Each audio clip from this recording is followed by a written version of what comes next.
had asked Grok and used a synagogue as the target, in hopes to avoid bias. Grok used the Minnesota case as an example in part of its response. Here are the basic facts. Substitute synagogue with church for accurate context. Disruption and mocking during the synagogue service. Intentionally entering a synagogue during worship to mock the Jewish faith, disrupt proceedings, and create a spectacle, even if framed as protest or for optics, is not protected speech under the First Amendment when it interferes with ongoing religious exercise. Federal level. This could violate 18 U.S.C. Section 247, damage to religious property, obstruction of persons in the free exercise of religious beliefs, which criminalizes intentionally obstructing, by force or threat of force, a person's free exercise of religion at a place of worship like a synagogue. Penalties include fines and up to 10+ years imprisonment depending on severity, e.g., if injury, property damage, or death results. The Freedom of Access to Clinic Entrances, FACE, Act, 18 U.S.C. Section 248, also applies to places of religious worship, prohibiting force, threats, or physical obstruction to interfere with religious exercise. Recently invoked in Minnesota cases involving church service disruptions. Minnesota State Law, Min Stat Section 609.28 directly addresses this. Subdivision 1 makes it a misdemeanor to use threats or violence to prevent someone from performing a lawful religious act. Subdivision 2 elevates it to a gross misdemeanor for intentionally and physically obstructing access to or egress from a religious establishment, defined as a building used for worship services and clearly identified as such. Recent Minnesota examples, e.g., the 2026 anti-ICE disruption at City's Church in St. Paul, show that entering a house of worship mid-service to chant, intimidate congregants, or halt proceedings leads to arrests under federal civil rights laws, including FACE Act violations, and related charges like conspiracy or interfering with First Amendment rights.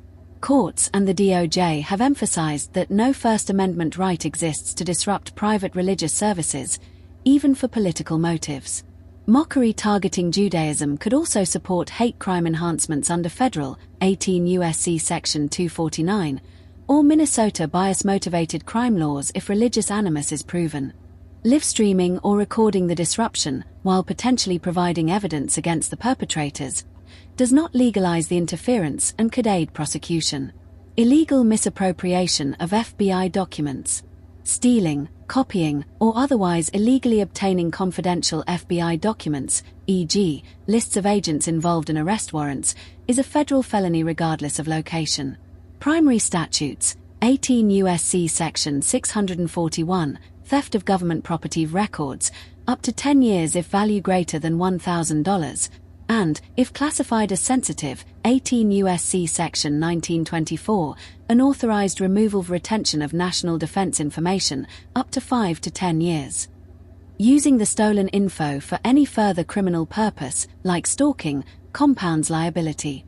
Recording or live streaming the theft would serve as strong evidentiary material for federal prosecutors, likely FBI DOJ involvement given the document's nature.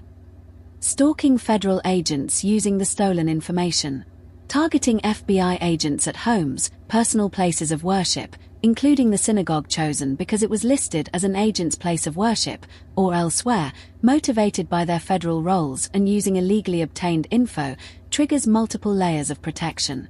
Federal stalking, 18 U.S.C. Section 2261A prohibits using mail, internet, interstate travel, or facilities of interstate commerce to stalk or harass with intent to cause substantial emotional distress, reasonable fear of death or serious injury, or to intimidate or coerce. Penalties start at up to 5 years, escalating significantly if tied to threats, injury, or federal officer status.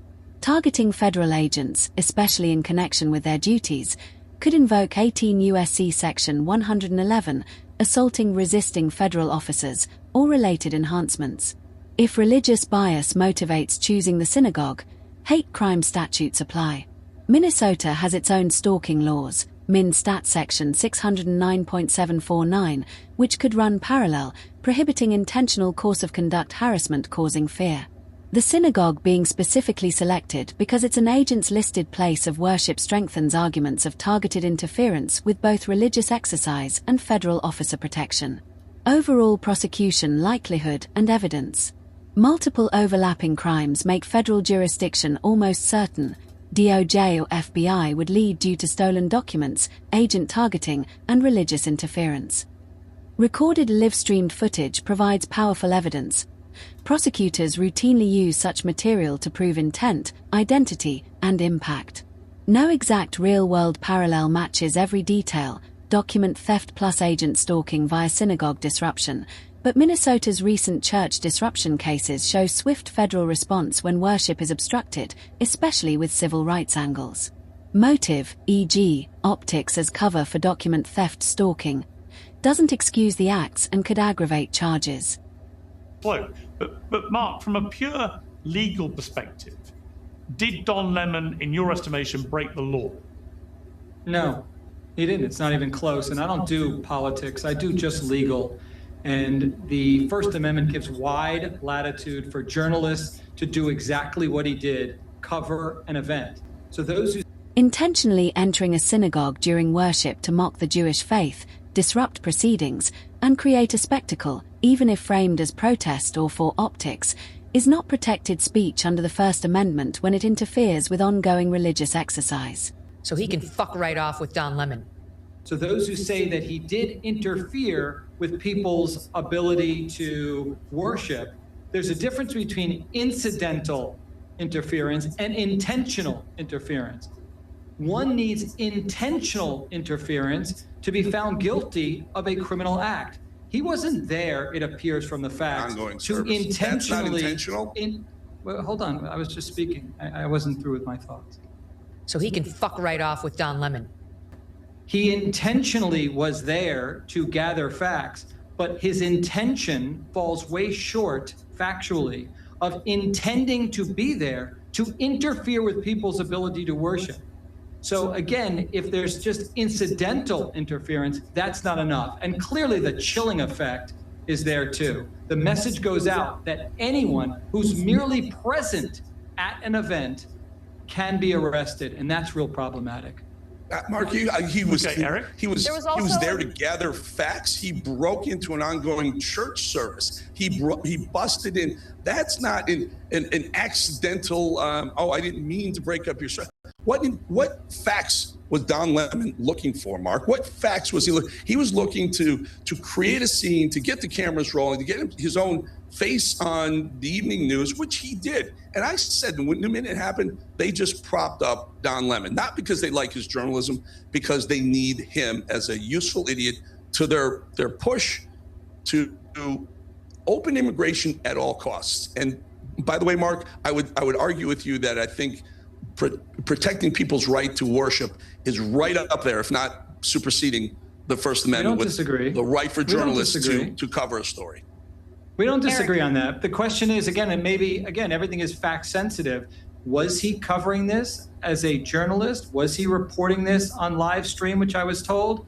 If he was, the question is, do they have proof beyond a reasonable doubt that his purpose was to interfere with people's right to worship, or whether he was there covering it as a journalist that may have interfered incidentally with people's right to worship?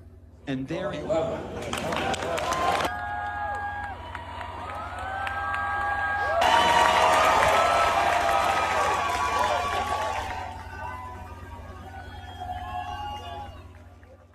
So he can fuck right off with Don Lemon.